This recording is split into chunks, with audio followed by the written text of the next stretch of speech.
भारत का एक जो है नाम आया कि भाई 1947 में जब ब्रिटिश गवर्नमेंट से आज़ादी बिल्कुल, मिली। बिल्कुल। तो फिर उसके बाद जो है ना फिर इंडिया ने जो है ना अपनी इंडस्ट्री में जो एक नाम बिल्कुल, कमाया नाम और अपना कमाया। चीज़ें बनाते हुए चले गए। उसमें 3-4 जो नाम है वो टाटा का सर फहरिस्त है, टाटा ग्रुप का। जी।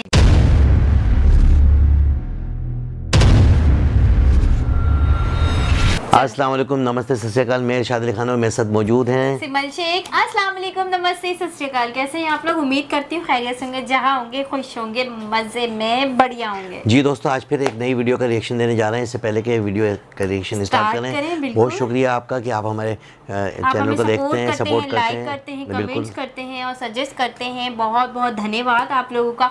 तो अभी चलते हैं वीडियो की जानिब। जी तो दोस्तों चलते हैं वीडियो की जाने। वीडियो का टाइटल है इंडियन इंडस्ट्रियल रिवोल्यूशन। बाकी आगे हिंदी में तो देखते हैं क्या है। हेलो फ्रेंड्स, गौरव और ब्रिटिशर्स की वजह से इंडिया में इंडस्ट्रियल रेवोल्यूशन आया, ये तो आप जानते ही हो। पर जितना कंट्रीब्यूशन इनके हमारे इंडस्ट्रियल रेवोल्यूशन में है, उतना ही कंट्रीब्यूशन इनका इंडिया की इंडस्ट्रीज को बर्बाद करने में है। जिसका सबूत है इंडिया की टेक्सटाइल इंडस्ट्री, जो इनके आने के पहले 33% एक्सपोर्ट रेवेन्यू जनरेट करती थी और इनके आने के बाद बस 3%। लेकिन असल सवाल ये नहीं है कि इंडिया के इंडस्ट्रियल रेवोल्यूशन में इनका हाथ कितना रहा है। सवाल तो यह है कि इंडस्ट्रियल रेवोल्यूशन की वजह से इंडिया का रूप रंग और उसकी काया कैसे बदली। शायद आज इंडिया जिस मुकाम पर है वो वहां पर नहीं होता अगर इंडिया के लोगों ने इंडस्ट्रीज को नहीं बचाया होता। क्योंकि अर्ली 2000s में ही इंडिया के इंडस्ट्रियल रेवोल्यूशन की मदद से इंडिया की जीसीपी में 6.3% का ग्रोथ रेट देखने को मिला था। पर इंडिया के इस रेवोल्यूशन में उसने कैसे कैसे मोड़ देखे और इंडिया की इंडस्ट्रीज को खुद के पैरों पर खड़ा करने का मौका किसने दिया, ये सभी कुछ आज हम जानेंगे हमारी आज की इस वीडियो में, जिसका टाइटल है इंडस्ट्रियल रेवोल्यूशन इन इंडिया। दुनिया आज ग्रेट ब्रिटेन को इंडस्ट्रियल रेवोल्यूशन की शुरुआत मानती है, पर जिस दौर में यूरोपियंस जानवरों की खाल पहनकर अपने बदन को ढकते थे, उस दौर में हमारा इंडिया टेक्सटाइल वीविंग शुरू कर चुका था। और इसका सबूत इंडिया का वो ओल्डेस्ट कॉटन थ्रेड है जिसे 4000 BCE तक डेट किया गया है।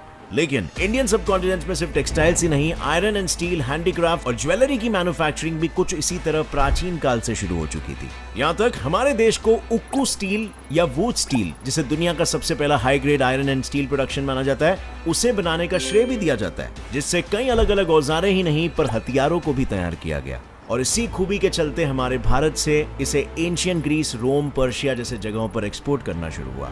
लेकिन ये सब सिर्फ स्वतंत्र भारत में ही नहीं, भारत पर मुगलों के राज के बाद भी होता रहा। क्योंकि 1700 के अंत तक मुगल राज में टेक्सटाइल के साथ ही वुड, स्टोन और आइवरी पर नकाशी के साथ पॉटरी, ब्रॉन्ज, ब्रास, सिल्वर और कॉपर वर्क, डाइंग और कैलिको पेंटिंग जैसे हैंडीक्राफ्ट इंडस्ट्रीज के चर्चे दुनिया भर में मशहूर हो चुके थे, जिसके चलते हमारे इंडियन सब कॉन्टिनेंट को पूरी दुनिया का सबसे बड़ा गुड्स मैन्युफैक्चरर और एक्सपोर्टर माना जाता था। पर दुर्भाग्यवश हमारे भारत के प्राचीन काल से लेकर चले आए इस इंडस्ट्रियल रेवोल्यूशन को नजर लग गई उन्हीं ब्रिटिशर्स की, जिन्होंने करीबन 200 साल हम पर राज किया था। जिसे साबित करने के लिए बस इतना कहना काफी होगा कि 1811 से 12 में जिस भारत के एक्सपोर्ट का 33% सिर्फ और सिर्फ टेक्सटाइल गुड्स से होता था, वहीं इन अंग्रेजों के राज में यानी 1850 से 51 में गिरकर सीधा 3% पर पहुंच गया। यानी कि बस कुछ ही सालों में एक अच्छा खासा बड़ा नुकसान। ये नुकसान इसीलिए था क्योंकि हम मजबूर थे तब, ठीक वैसे ही जैसे हम मजबूर है अब।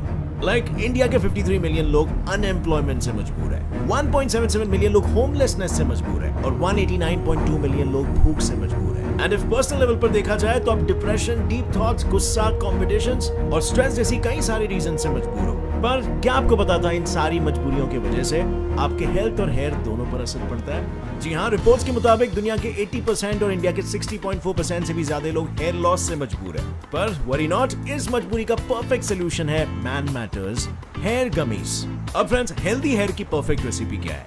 बायोटिन, जिंक और मल्टीविटामिन्स। बस इसी बात का ख्याल रखते हुए मैन मैटर्स ने यमी च्यूएबल गमीज बनाई है, जहाँ एक सिंगल कैंडी में 20 एग्स जितना बायोटिन, 20 कैश्यूज जितना जिंक, हाफ कप कैरेट जितना विटामिन ए, हाफ ऑरेंज जितना विटामिन सी और 20 आलमंड्स जितना विटामिन ई है, जिसे खाने से आपके हेयर थिकर और स्ट्रॉन्गर होते हैं, हेयर ब्रेकेज कम होती है, यानी कि हेयर थिनिंग प्रिवेंट होता है। प्लस ये candy hair and beard growth के लिए भी काम आती है। और सबसे मजे की बात, इसमें कोई साइड इफेक्ट्स नहीं है और ये 100% वीगन, शुगर फ्री और जेलेटिन फ्री भी है। और मैन मैटर्स कंपनी सिर्फ प्रोडक्ट्स ही नहीं बनाती है, बल्कि ये फ्री ऑनलाइन कंसल्टेशन भी देते हैं इनके एक्सपर्ट डॉक्टर्स द्वारा, for common men problems like hair loss, acne, weight loss and even sexual problems. Free consultation book करने या इनके प्रोडक्ट्स खरीदने नीचे डिस्क्रिप्शन लिंक पर जरूर क्लिक करना।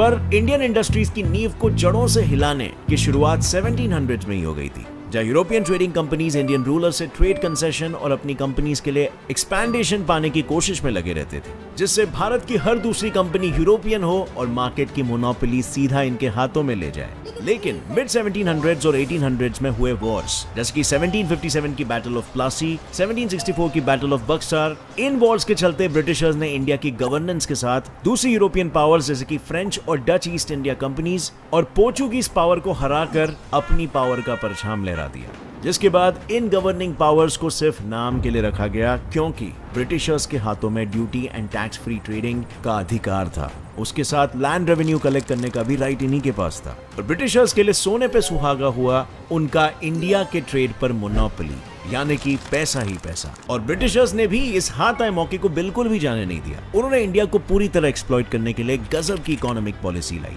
जिसमें वो इंडिया से ना के बराबर दामों में टेक्सटाइल रॉ मटेरियल्स खरीदकर इंग्लैंड के मिल्स और मशीनरी में उनसे फिनिश्ड गुड्स बनाकर उन्हें दुनिया भर में एक्सपोर्ट करने लगे। पर इनके इस खेल में इन्होंने इंडिया को भी शामिल कर लिया, क्योंकि इन गुड्स को वो इंडियन मार्केट्स में भी लेकर आए, जहां वो महंगे दामों में बिना टैक्स के बेचने लगे, ताकि इंडियन मेड गुड्स ना विदेश में बिके और ना ही अपने देश में। और जब इतना सब करने के बाद भी उन ब्रिटिशर्स का मन नहीं भरा, तो इन लोगों ने इंडियन गुड्स को हेवीली टैक्स करना भी शुरू कर दिया, जिसका नतीजा इंडियन गुड्स के दाम इंग्लैंड, यूरोप और बाकी देशों में बढ़ते ही चले गए और इनकी डिमांड घटती ही चली गई।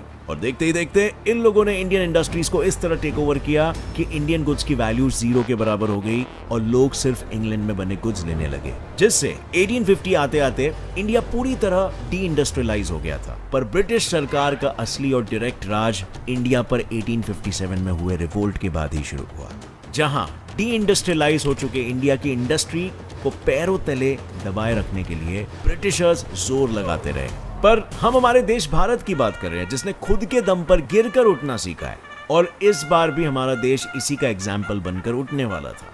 लेकिन भारत से लेकर भारत के लोगों के लिए अपनी इंडस्ट्रियल रेवोल्यूशन की थमी हुई सांसों में फिर से एक बार जान डाल देना इतना आसान नहीं था। इसके लिए इंडिया को ऐसे हालातों से गुजरना पड़ा, जिसने आज इंडियन इंडस्ट्रीज को एक नई सुबह का चेहरा दिखाया। और इस सफर में इंडिया के सामने पहला मोड़ था। टर्निंग पॉइंट 1, फर्स्ट मिल एस्टैब्लिशमेंट। ब्रिटिश सरकार ने अपने डायरेक्ट रूल आने के बाद भी इंडियन मर्चेंट्स, बिजनेसमैन और एंटरप्रेन्योर्स को किसी तरह की कोई छूट नहीं दी। पर शायद उनकी यही चालाकियां थी, जिनके चलते जब इंडियन हैंडलूम और दूसरे इंडस्ट्रीज खत्म होने की कगार पर झूल रहे थे, तब इंडियन मर्चेंट क्लास और बिजनेस फैमिलीज जैसे कि टाटा, वाडिया, सासोन, बनिया, जीजी भॉय ने इन इंडस्ट्रीज को बचाने की भागदौड़ अपने हाथों में ली। और इन्होंने इंडिया के सालों से ट्रेडिंग पार्टनर रहे China, south east Asia, east Africa जैसे जगहों के साथ किसी भी तरह ट्रेड खत्म नहीं होने दिया, खासकर ओपियम ट्रेड। और इस ट्रेड से उनका बस यही सपना रहा कि वो इंडिया में इंग्लैंड के जैसे फैक्ट्री बेस्ड इंडस्ट्री की शुरुआत करेंगे। अब हालांकि 1840s में कई कोशिशों के बाद भी वो ऐसी इंडस्ट्री खड़ी नहीं कर पाए, पर उनका ये सपना टूटा नहीं। और बस 1854 में इसी सपने के नींव पर खड़ा हुआ बॉम्बे, इंडिया का सबसे पहला cotton mill, Bombay spinning and weaving company, जिसने इंडिया की इंडस्ट्रीज को एक बार फिर आगे बढ़ने के लिए रास्ता दिया। और इस रास्ते पर चलते हुए 1855 में बंगाल के हुगली में पहला जूट मिल भी एस्टैब्लिश किया गया। Turning point number 2, American civil war. India के इंडस्ट्रियल रेवोल्यूशन को एक बार फिर नींव तो मिल गई थी, लेकिन उसके डगमगाते कदमों को लाठी की तरह सहारा दिया अमेरिकन सिविल वॉर ने, क्योंकि कुछ ही सालों में कलकत्ता, मद्रास और बॉम्बे में शुरू हुए कई सारे कॉटन और जूट मिल्स के बावजूद इंडियन इंडस्ट्रीज मैनचेस्टर के टेक्सटाइल के दाम और उनकी क्वालिटी जैसी चीजों को टक्कर नहीं दे पा रही थी। पर जैसे ही 1861 में अमेरिकन सिविल वॉर हुआ, इंडिया के लिए चीजें बदलने लगी, क्योंकि तब तक ब्रिटेन भी यूएसए, जो वर्ल्ड्स लार्जेस्ट कॉटन एक्सपोर्टर था, उसी से कॉटन खरीदता था। पर वॉर शुरू होने के बाद एक्सपोर्ट ब्रिटेन तक पहुंचना बंद हो गया, और इसी ब्रिटेन के पास इंडिया के कॉटन प्रोडक्शन को बढ़ाने के अलावा कोई रास्ता नहीं बचा, जिसने इंडिया की इंडस्ट्रीज को और इंडियन बिजनेसमैन को पैसे कमाने, नए मिल्स को खड़ा करने में बहुत मदद की, खासकर बॉम्बे में, जिसकी कामयाबी इतनी बड़ी कि इसे लोग मैनचेस्टर ऑफ द ईस्ट बोलने लगे। Now coming back to Indian industrialisation. और हालांकि वॉर के बाद कॉटन के दाम एक बार फिर से कम हुए, पर 1900 तक सिर्फ बॉम्बे में ही 178 मिल्स ऑपरेशनल हो चुकी थी। Turning point number 3, USA and Germany overtaking British industrial output. India के किस्मत के सितारे 1900s में और भी तेजी से चमके, जब यूएसए और जर्मनी ने ब्रिटेन के इंडस्ट्रियल आउटपुट को ओवरटेक कर लिया, जिसके चलते एक बार फिर ब्रिटिश पावर मजबूर हो गई, क्योंकि उसके पास इंडिया में आयरन एंड स्टील इंडस्ट्री की स्थापना करके अपने इंडस्ट्रियल आउटपुट को बढ़ाने के अलावा कोई दूसरा रास्ता नहीं था। पर ब्रिटिशर्स यहाँ भी इंडिया के साथ खेल गए, क्योंकि उन्होंने इंडस्ट्री सेटअप करने के लिए ट्रेडिंग रेस्ट्रिक्शंस तो कम कर दिए, पर उन्होंने इन इंडस्ट्रीज में एक फूटी कौड़ी नहीं डाली, बल्कि इंडियन इंडस्ट्रियलिस्ट जैसे जे.एन. टाटा ने खुद की कंपनी से मिले प्रॉफिट्स को इसके लिए कैपिटल की तरह इस्तेमाल किया और 1907 में Tata iron and steel company limited को एस्टैब्लिश किया जा सका। पर इतने सब के बावजूद इंडिया, अमेरिका और ब्रिटिश आयरन स्टील इंडस्ट्री की रेस में बहुत पीछे था, और इस रेस में इंडिया को जीतने में मदद की turning point number 4, world war 1 and world war 2 ने। जहाँ 1914 से 1918 तक वर्ल्ड वॉर 1 के दौरान ब्रिटिशर्स और ब्रिटिश इंडियन आर्मी के लिए कई सारे हथियार बनाने की वजह से इंडियन इंडस्ट्रीज तेजी से बढ़ने लगी। ऐसे में इंग्लैंड की इकोनॉमी का बुरा हाल हो रहा था और इसके साथ एशिया में उनकी पकड़ भी ढीली पड़ रही थी। वहीं दूसरी ओर इंडियन इंडिपेंडेंस मूवमेंट को दबाने और इंडियन लीडर्स और एलीट को खुश रखने के लिए ब्रिटिश सरकार ने इंडियन इंडस्ट्रियलिस्ट को इकोनॉमिक कंसेशंस देना शुरू किया, जिससे 1919 से 1938 के बीच इंडिया की iron and steel, jute, cotton, pharmaceuticals और शिप बिल्डिंग इंडस्ट्रीज ने ऊंची छलांग लगाई। जैसे प्रफुल्ल चंद्र रे की Bengal chemical and pharmaceuticals company, जिसने इसी दौर में बहुत सक्सेस हासिल की। और इसके बाद हुआ वर्ल्ड वॉर 2, जिसमें वर्ल्ड वॉर 1 से ज्यादा मात्रा में प्रोडक्शन की जरूरत थी, और इसमें लड़ रहे इंडियन, ब्रिटिश, कीवी, ऑस्ट्रेलियन और कैनेडियन सोल्जर्स के लिए इंडिया में बने औजार और हथियार की सप्लाई से इंडियन इंडस्ट्री ने एक बार फिर बहुत तरक्की की। पर अगर इंडिया के लिए सबसे बड़ा टर्निंग पॉइंट कोई था तो वो था 1947 इंडियन इंडिपेंडेंस, क्योंकि वर्ल्ड की जीडीपी में सिर्फ 3% कंट्रीब्यूशन करने वाले इंडिया को अपने इंडस्ट्रीज को आगे बढ़ाने के साथ अपनी इकोनॉमी को भी एक नई शुरुआत देनी थी। लेकिन सबसे बड़ा प्रॉब्लम था कैपिटल, जो इंडिया के सारे प्राइवेट कंपनीज के पास भी नहीं था, और इसीलिए इंडियन लीडर्स ने मिक्स इकोनॉमी को 5 ईयर प्लान के रूप में अपनाया, जिससे कि सारी बड़ी इंडस्ट्रीज गवर्नमेंट कंट्रोल में आ जाए और कोई भी कंपनी सारा प्रॉफिट कमा के देश के पैसों से अपनी तिजोरी ना भर पाए। और ये सब इसीलिए हुआ ताकि इंडिया का एक्सपोर्ट हमेशा इंपोर्ट से ज्यादा रहे, ताकि लोग इंपोर्टेड चीजों को कम खरीदें। लेकिन 2 बार 5 ईयर प्लान के सक्सेसफुल होने के बाद एक नई पॉलिसी लाई गई, लाइसेंस राज। और ये पॉलिसी प्राइवेट कंपनीज के लिए एक भयानक सपने जैसी थी, क्योंकि गवर्नमेंट से उनका लाइसेंस पाना नामुमकिन के बराबर था। इसी वजह से 1960s तक इंडिया की इकोनॉमिक ग्रोथ काफी धीमी गति से बढ़ती रही, क्योंकि इस दौरान गवर्नमेंट ने इंडिया की लाठी यानी इंडस्ट्रियल एक्सपेंशन पर तो ध्यान दिया, पर एग्रीकल्चर जो इंडिया की इकोनॉमी की नींव थी वो से भूल गए। लेकिन 1980s तक चले इस गवर्नमेंट मोनोपोली की हवा राजीव गांधी की सरकार के दौरान बदल गई, जिसके बाद इंडिया में लिबरलाइजेशन की शुरुआत हुई। पर ऐसे में इंडिया की बढ़त, जब इंडिया के इंपोर्ट एक्सपोर्ट से ज्यादा बढ़ गए और हमारा फॉरेन एक्सचेंज खत्म हो गया, इससे खुद को बाहर निकालने के लिए इंडिया ने फ्री मार्केट इकोनॉमी को अपनाया और इंटरनेशनल मॉनेटरी फंड से लोन भी लिया, जिससे इंडिया प्राइवेटाइजेशन, लिबरलाइजेशन और ग्लोबलाइजेशन की तरफ बढ़ने लगा। और बस 1990s और अर्ली 2000s में इंडिया का इकोनॉमी 6.3% के रेट पर ग्रो हुआ। वहीं इंडिया का वर्ल्ड ट्रेड शेयर भी 0.4% से 2006 में 1.5% तक पहुंच गया। और उसके बाद इंडियन इकोनॉमी ने रुकने का नाम अभी तक नहीं लिया है, क्योंकि अब इंडिया के आईटी, फार्मेसी, पेट्रोकेमिकल्स, ऑटोमोबाइल जैसी इंडस्ट्रीज ग्लोबल लीडिंग कंपनीज को टक्कर देती है। सो फ्रेंड्स, ये था इंडियन इंडस्ट्रियल रेवोल्यूशन। हमने ब्रिटिश इंडस्ट्रियल रेवोल्यूशन के बारे में तो हमेशा सुना है और पढ़ा है। उम्मीद है आपको अपने देश के बारे में भी जानकर थोड़ी खुशी हुई। कोविड के पहले तक दुनिया जिस इंडिया को 4th इंडस्ट्रियल रेवोल्यूशन लाने का जिम्मेदार बना रही थी, क्या वो आने वाले समय में सच में हो पाएगा? आपकी क्या राय है नीचे कमेंट सेक्शन में बताना। और अगर इस वीडियो से कुछ भी नया सीखने मिला तो एक लाइक जरूर ठोकना। जी सिमल, आपने देखा कि इंडिया जो है इंडस्ट्रियल रेवोल्यूशन में जो है उसमें अभी आगे आगे है। उसकी तमाम तर चीज़ें आपने देखेंगे ब्रिटिश गवर्नमेंट से और यहाँ तक का जो सफ़र था, बहुत इंडिया स्ट्रगल वाला सफ़र हाँ था उसका। बिल्कुल। उस टाइम पर जो है जो ब्रिटिश गवर्नमेंट थी वो इंडिया का एक ज़माने से जो है ना आयरन के हवाले से जो है ना बहुत ज़्यादा इंडस्ट्री में जो नाम था, लेकिन जो भी चीज़ बनाते थे तो उसको जो है ब्रिटिश गवर्नमेंट दबा देती थी और अपनी चीज़ों को बना के जो है ना वो हम लोगों को जो है ना वो बेचा करती थी। तो लाजिमत एक दबाव भी था, उनकी रख रखाव भी था कि पूरी यानी कि एशिया के ऊपर उनका कब्ज़ा था। बिल्कुल। तो इस वजह से जो है ना इंडियन जो है ना वो चीज़ों को जो है ना तरजीह नहीं देते थे और अपनी चीज़ों को जो है ना मेड इन वो अपना अमेरिका या कनाडा या इस तरह की चीज़ें पे जो है ना अपने स्टैम्प लगा के जो बेचा करते थे।